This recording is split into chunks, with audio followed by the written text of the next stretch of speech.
Patricia always felt invisible. Growing up in a cramped apartment with peeling paint and broken furniture, she learned early that the world didn't care about girls like her.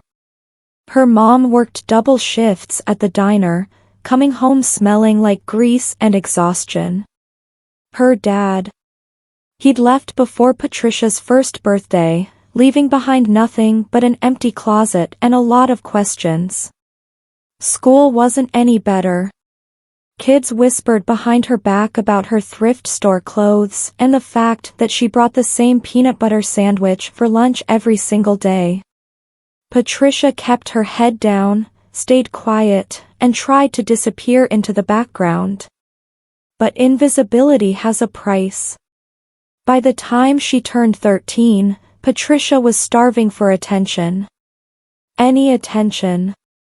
She'd look in the mirror and wonder if anyone would ever see her as special. Would anyone ever choose her? That desperate need to be noticed would change everything. It would lead her into darkness she never imagined existed. But it would also teach her the most important lesson of her life: sometimes you have to break completely before you can become unbreakable. Everything changed the summer before 8th grade.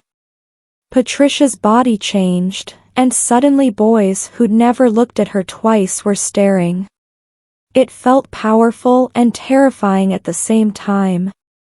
She started experimenting with makeup tutorials on YouTube, using cheap products from the dollar store.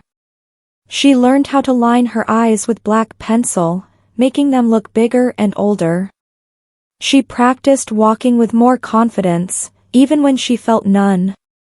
The transformation worked. Boys started messaging her on social media. They called her pretty. They wanted her number. For the first time in her life, Patricia felt wanted. Her mom barely noticed. She was too busy working, too tired to ask questions. Patricia could stay out until midnight and her mom would just assume she was at a friend's house. Not that Patricia had many friends. But her mom didn't know that. Patricia told herself this attention was normal. This was what being a teenager felt like. Everyone wanted to feel special, right?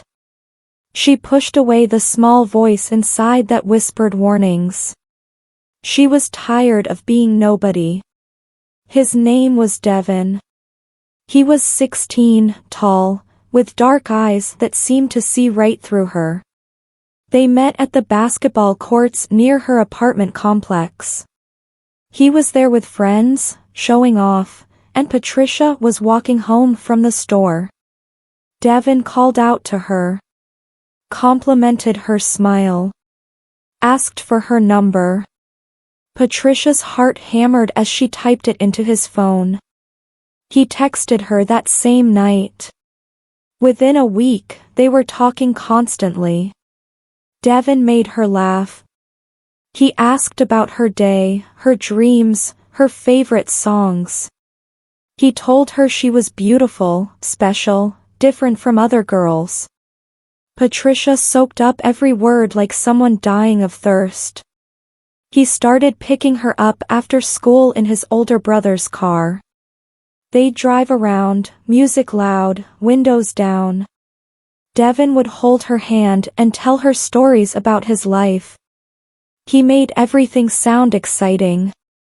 Patricia fell hard and fast. Devon became her entire world. She thought about him constantly, checked her phone every few seconds waiting for his messages. When they were together, she felt alive. When they were apart, she felt empty. Looking back, she'd realized this was exactly what he wanted. 2 months in, Devon started asking for things. Small things at first. Can you send me a picture? Just for me, nobody else will see it. Patricia hesitated but didn't want to seem immature or uncool. She sent one photo. Then another. Each time pushing her boundaries a little further. Devon praised her, told her how mature she was, how most girls her age were too scared to be real. Patricia wanted to be the girl he thought she was, brave, confident, grown up. Then came the bigger requests. Devon said he was having money problems. His mom was sick. Could Patricia help out? She didn't have money, but Devon suggested she could ask her mom, or maybe take some from her mom's purse. Just a little. Just to help. Patricia felt uncomfortable but didn't want to lose him. She started stealing $20 bills here and there. Her mom was too exhausted to notice her tips were coming up short. Devon always had an excuse for needing more. Patricia found herself lying constantly, stealing constantly, doing things that made her stomach hurt. But every time she considered stopping, Devon would pull her close and tell her he loved her. Those 3 words kept her trapped. Things got darker when Devon introduced her to his friends. They were older guys, some in their 20s, with hard faces and calculating eyes. They hung out at a rundown house on the east side, always smoking, always watching. Patricia felt uncomfortable around them, but Devon insisted she come along. "You're my girl," he'd say. "I want to show you off." She tried to feel flattered instead of frightened. One night, one of Devon's friends, a guy named Marcus, cornered her in the kitchen. He stood too close, touched her hair, asked if she was being good to Devon. Patricia's skin crawled. When she told Devon later, he laughed it off. "Marcus is just like that. Don't be so sensitive." That should have been her first clue. But Patricia was in too deep. She'd cut off her few friends because Devon said they were jealous. She'd stopped doing activities she enjoyed because Devon wanted all her free time. Her world had shrunk to the size of his approval. Her mom asked once if everything was okay. Patricia snapped at her, said she was fine, slammed her bedroom door. Her mom didn't push. She never did. Patricia was completely alone. Exactly where Devon wanted her. The first time Devon hit her, Patricia convinced herself it was a misunderstanding. They'd been arguing because she'd taken too long to respond to his text. He grabbed her arm hard, his fingers digging into her flesh, leaving purple bruises that looked like paint splatters. He apologized immediately. "Baby, I'm sorry. I just love you so much it makes me crazy." Patricia wanted to believe him. She covered the bruises with long sleeves and told herself it wouldn't happen again. But it did. A slap across the face when she talked to another boy at school. A shove into the wall when she said she wanted to go home. Each time, Devon cried and apologized. Each time, Patricia forgave him. She started walking on eggshells, monitoring everything she said and did. She stopped making eye contact with other boys. She wore what Devon told her to wear. She became a shell of herself, operated by remote control. At night, she'd lie in bed and wonder how she got here. She remembered the girl she used to be, quiet but hopeful, lonely but dreaming. That girl was gone now. In her place was someone Patricia barely recognized. But she didn't know how to leave. Devon had made her believe she was nothing without him. Then came the night that changed everything. Devon told Patricia they were going to a party. He dressed her in clothes that made her uncomfortable, a tight dress, heels she could barely walk in. "You look perfect," he said, but his eyes were cold. They didn't go to a party. They went to a hotel. Devon led her to a room where Marcus and two other men were waiting. Patricia's stomach dropped. "What's going on?" she asked. Devon smiled. "You're going to help me out, baby. These guys are my friends. Just be nice to them." Patricia understood then. Horror washed over her like ice water. She tried to leave, but Devon blocked the door. His expression changed into something she'd never seen before, pure calculation, zero warmth. "You owe me," he said quietly. "All the money I spent on you. All the time. You think that was free?" Patricia begged. Cried. Tried to push past him. But Devon was stronger.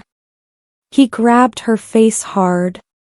"You do this, or I tell everyone at school what a slut you are. I'll send those pictures you sent me to everyone. Your mom. Your teachers. Everyone." Patricia felt her world collapse. She was trapped. Completely and utterly trapped. What happened in that hotel room broke something inside Patricia. She left her body, floated somewhere near the ceiling, watched from a distance as terrible things happened to the girl below. When it was over, she couldn't cry. She couldn't feel anything. Devon drove her home in silence. Before she got out, he handed her $200. "See?" he said.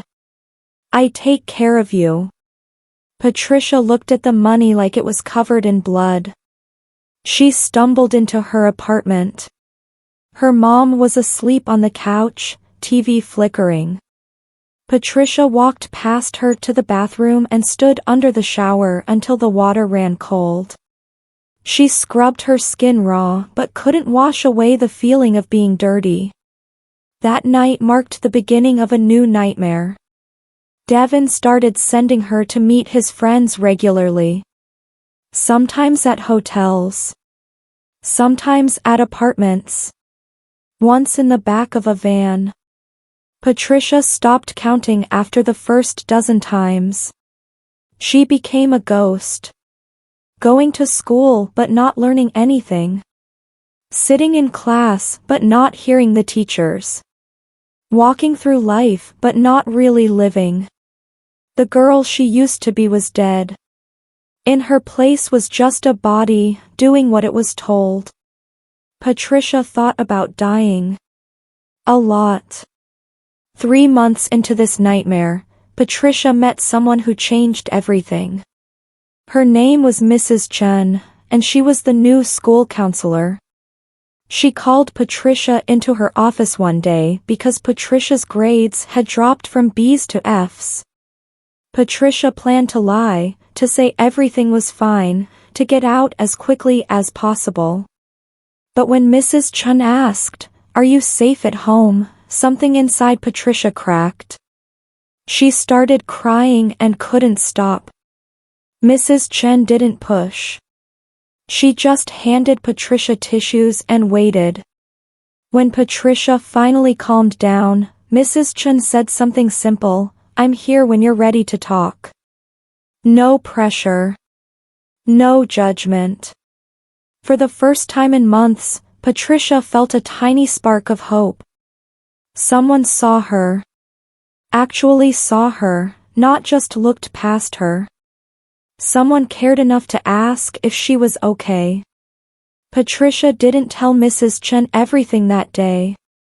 But she started going to her office during lunch. They'd talk about small things, TV shows, favorite foods, anything but the darkness consuming Patricia's life. Mrs. Chen never pushed, but she planted seeds. You deserve to be happy. You deserve to be safe. You deserve better. Those words echoed in Patricia's head at night. Patricia started researching in secret. She'd use the school library computers to look up information about trafficking, abuse, domestic violence. She read stories from other survivors and felt less alone. She learned that what was happening to her had a name. She wasn't crazy. She wasn't overreacting. She was being trafficked. The word felt too big, too serious. That happened to other girls on TV shows and news reports. Not to her. Not in her small town. But the more she read, the more she recognized her own story in their words. Devon had groomed her. Isolated her. Made her dependent on him. Then exploited her. It was textbook. Patricia felt stupid for not seeing it sooner, but the articles explained that too, how abusers make you feel like everything is your fault. How they twist reality until you can't tell up from down. Knowledge gave Patricia something she hadn't had in months: clarity. She started paying attention to details. Memorizing addresses. Taking note of names. Building a mental map of Devon's operation because she realized now that's what it was, an operation. She wasn't his only victim. There were other girls. Patricia decided she wasn't going to be a victim anymore. She was going to be a survivor. And she was going to make Devon pay. The plan started small. Patricia began keeping a journal, writing down everything: dates, times, locations, names. She hid it in an air vent in her bedroom where her mom would never look. Every detail mattered. She also started being more observant. She noticed that Devon kept records too: names and numbers in his phone, money in a shoebox under his bed. He was careless around her because he thought she was broken, compliant, defeated. That was his mistake. Patricia also started reconnecting with Mrs. Chan. She told her pieces of the truth, testing the waters. Mrs. Chun listened without freaking out, which made Patricia trust her more. Eventually, Mrs. Chun connected Patricia with a detective who specialized in trafficking cases. Detective Rodriguez was a woman in her 40s with kind eyes and a no-nonsense attitude. She met with Patricia off school grounds, in a coffee shop where no one would recognize them. Patricia told her everything. The detective recorded it all, asked questions, took notes. "Can you help me?" Patricia asked, her voice shaking.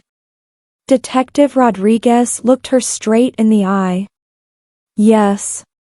But I need you to be brave a little longer. Can you do that?" Patricia thought about all the girls still trapped. She thought about Devon walking free, hurting others. She nodded. "I can do that." The detective's plan required Patricia to keep seeing Devon while wearing a wire. It was dangerous, but it was the only way to get solid evidence. Patricia was terrified but agreed. She'd come this far. She couldn't back out now. The first time she wore the wire, Patricia thought everyone could see it. She was convinced Devon would notice, that he'd check her, that everything would fall apart. But he didn't.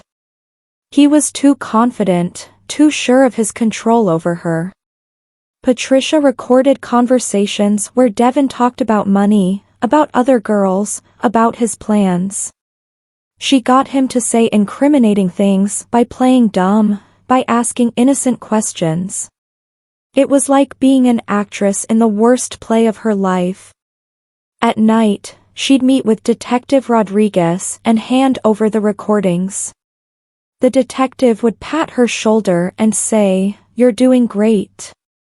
You're so brave." Patricia didn't feel brave. She felt terrified. But she kept going. She also started documenting the other girls she saw. Young girls, some even younger than her, with the same dead eyes she saw in her own mirror. Patricia memorized their faces. She was doing this for them too. One day soon, Devon would pay for everything he'd done. Patricia held on to that thought like a lifeline. Then everything almost fell apart. Devon got suspicious. He started questioning Patricia more, checking her phone, asking why she was being so agreeable. "You're acting weird," he said one night, his eyes narrowing. Patricia's heart raced, but she forced herself to stay calm. "I'm just trying to make you happy," she said softly. "I know I messed up before.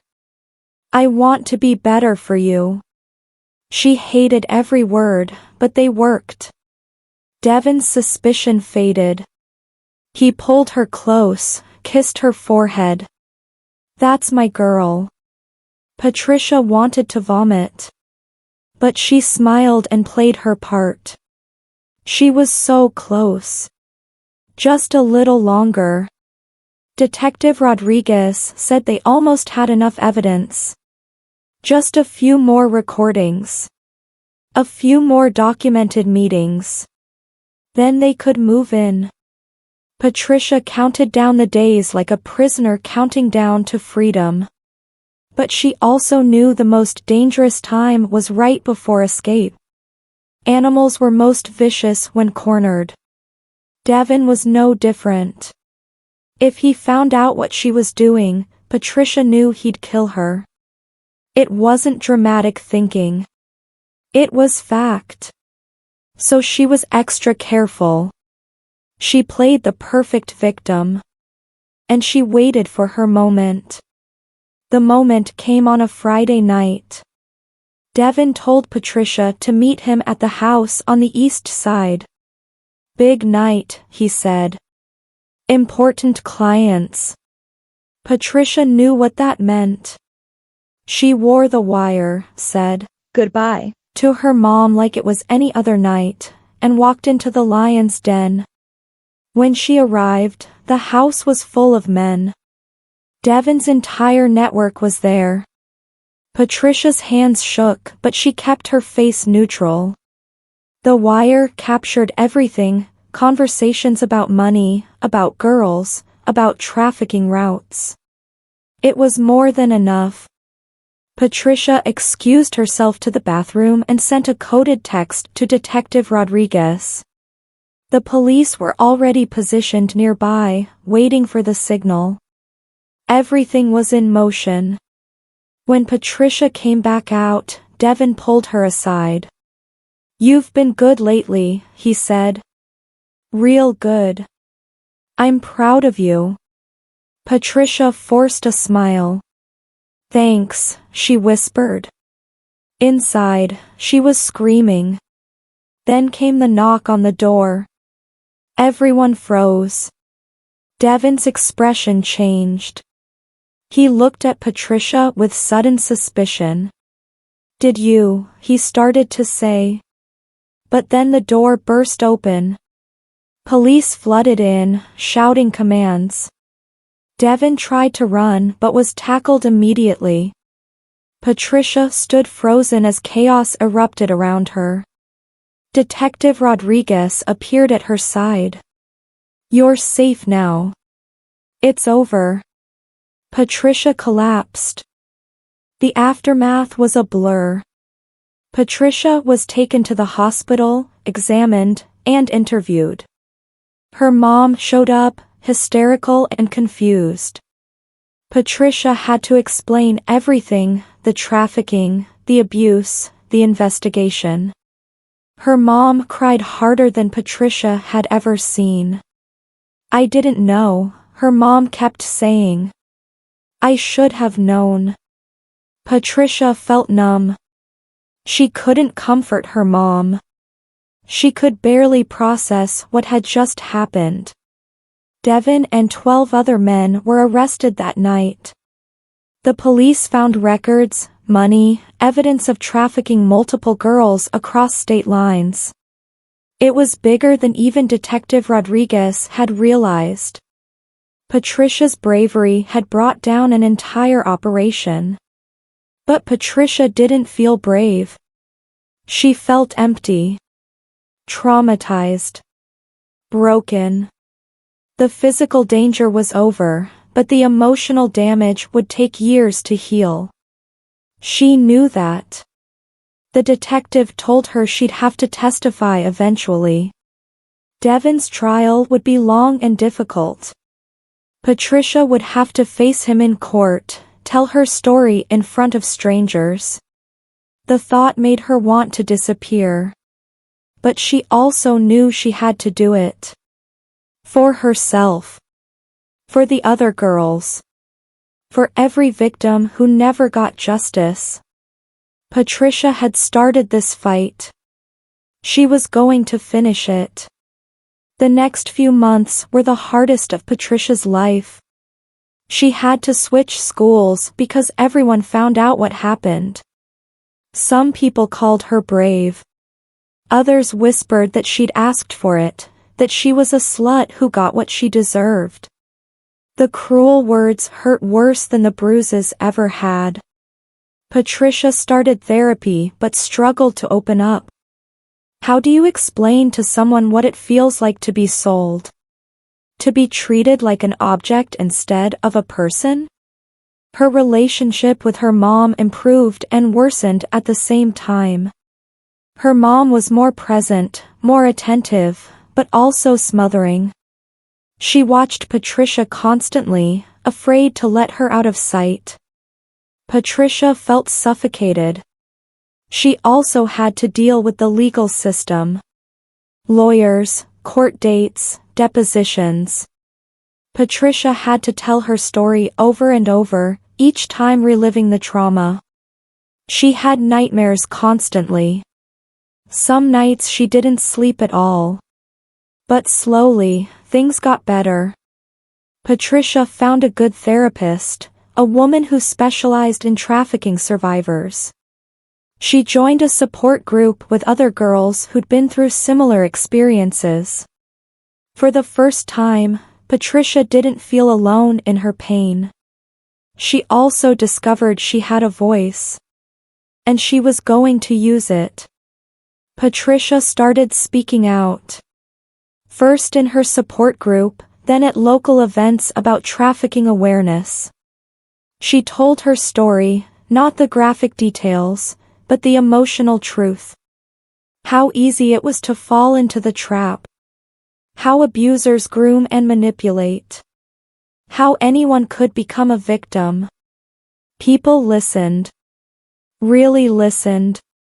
Patricia received messages from other girls who said her story helped them recognize their own situations.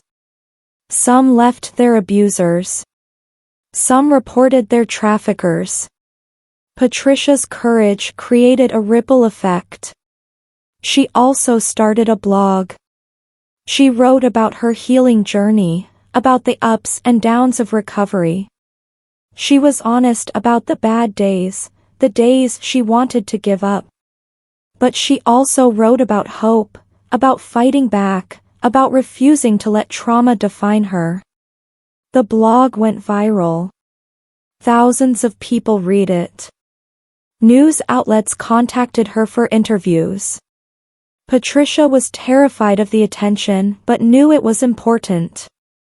The more people understood about trafficking, the more victims could be saved. Her mom read every post. One day she told Patricia, "I'm so proud of you. You're the strongest person I know." Patricia cried. She'd waited her whole life to hear those words. She was becoming the person she was always meant to be. Devon's trial finally came. Patricia had to face him in court, sit on the witness stand, and tell her story while he stared at her with cold hatred. It was the most terrifying thing she'd ever done. But Patricia didn't break. She looked Devon in the eye and told the truth. Every detail. Every moment. She didn't cry. She didn't falter. She was strong. Devon's lawyer tried to discredit her. Called her a willing participant. Said she'd been compensated. Patricia felt rage burn through her veins. But she stayed calm. She answered every question with clarity and truth. The jury believed her. How could they not? There was too much evidence, the recordings, the other victims, the paper trail. Devon was found guilty on all counts. Trafficking. Assault. Exploitation of a minor. The list went on. When the verdict was read, Patricia felt a weight lift off her chest. Devon was sentenced to 30 years in prison. He'd be an old man when he got out. If he survived that long. As they led him away, Devon looked at Patricia one last time. She stared back, unafraid. You don't own me anymore, she thought. You never will again. Patricia walked out of that courtroom a survivor. A warrior. A victor. Life after the trial was strange. Patricia had spent so long focused on bringing Devon down that she didn't know what to do with herself now. She felt lost, purposeless.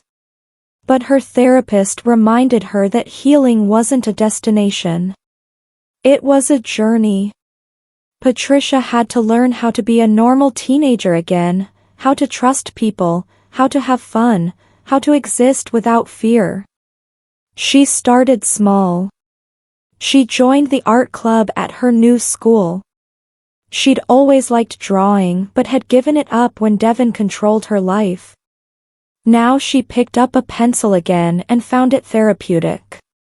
She drew her pain, her anger, her hope. She also made real friends. Girls who liked her for who she was, not what she could do for them. They had movie nights and study sessions. They laughed about stupid things. Patricia remembered what joy felt like. Her relationship with her mom continued to improve. They started having weekly dinners where they actually talked. Her mom apologized for not being there when Patricia needed her. Patricia forgave her. They were both doing their best. Slowly, piece by piece, Patricia rebuilt her life. It didn't look like her old life. It was better. Stronger. Real. Patricia's story continued to spread. She was invited to speak at schools, conferences, and events. She talked about recognizing the signs of trafficking, about the importance of speaking up, about the power of survival. She met other survivors who became her friends and mentors. They shared strategies for coping, for healing, for thriving. Patricia learned she wasn't just a victim or even just a survivor. She was an overcomer. One day, a girl approached her after a speech. She was young, maybe 14, with scared eyes. She whispered, "I think I'm being trafficked. I don't know what to do." Patricia's heart broke and swelled at the same time. She sat with the girl, listened to her story, and connected her with resources. She watched as the girl was helped to safety. It was the most meaningful moment of Patricia's life. She'd come full circle, from victim to survivor to rescuer. Patricia realized this was her purpose. This was why she'd survived. Not just for herself, but for every girl who needed someone to believe her, to fight for her, to show her the way out. She wasn't going to waste this second chance at life. She was going to make it count. As Patricia approached her 18th birthday, she reflected on how far she'd come. 3 years ago, she'd been trapped in hell. Now she was free, strong, and making a difference. She'd been accepted to college with a full scholarship. She planned to study social work, to make helping trafficking victims her career. Her blog had grown into a non-profit organization that provided resources to survivors. Her mom threw her a birthday party. It was small, just close friends and family, but it was filled with love. Patricia blew out the candles and made a wish that every girl trapped like she'd been would find her way to freedom. She also thought about Devon, rotting in prison. She didn't hate him anymore. Hate required too much energy she needed for living. She'd forgiven him, not for his sake, but for hers. Forgiveness was the final step in taking back her power. Patricia looked around at the people who loved her, who'd stood by her, who'd helped her heal. She felt grateful. Not for what she'd been through, she'd never be grateful for that, but for who she'd become because of it. She was unbreakable. And she was just getting started. College brought new challenges. Patricia had to navigate normal young adult problems while still dealing with trauma. She had panic attacks before exams. She struggled with trust in relationships. Some days were harder than others. But she also thrived. She excelled in her classes. She joined campus organizations focused on advocacy and awareness. She continued speaking at events, now on a national level. Her story inspired thousands. She also started dating again. It was terrifying. Every time a guy showed interest, Patricia's instincts screamed danger. But her therapist helped her learn to distinguish between caution and paranoia. Not every man was Devon. She met someone kind. His name was James, and he was patient with her boundaries. He never pushed, never demanded, never made her feel unsafe. Slowly, Patricia learned that healthy relationships existed. That she deserved one. She also reconnected with some of the other girls from Devon's operation. They formed a tight bond, a sisterhood forged in shared trauma. They celebrated each other's victories and supported each other through setbacks. Patricia's life was full now. Full of purpose, connection, love, and hope. She'd taken her worst experience and transformed it into her greatest strength. That was true revenge, not hurting Devon, but thriving despite him. One day, Patricia received a message that changed everything. It was from a producer at a major streaming service. They wanted to make a documentary about her story. Patricia's first instinct was to say no. She'd shared so much already. But then she thought about the reach a documentary could have. Millions of people could learn about trafficking. Countless victims could be identified and saved. How could she say no to that? She agreed, with conditions. She wanted control over how her story was told. She wanted other survivors featured. She wanted resources provided for viewers who might be in danger. The producer agreed to everything. Filming was intense. Patricia had to revisit painful memories, show the places where terrible things happened. But she also got to show her triumph. Her healing. Her purpose. The documentary became about more than just trauma, it was about resilience. When it premiered, the response was overwhelming. The documentary trended worldwide. Hotlines for trafficking victims were flooded with calls.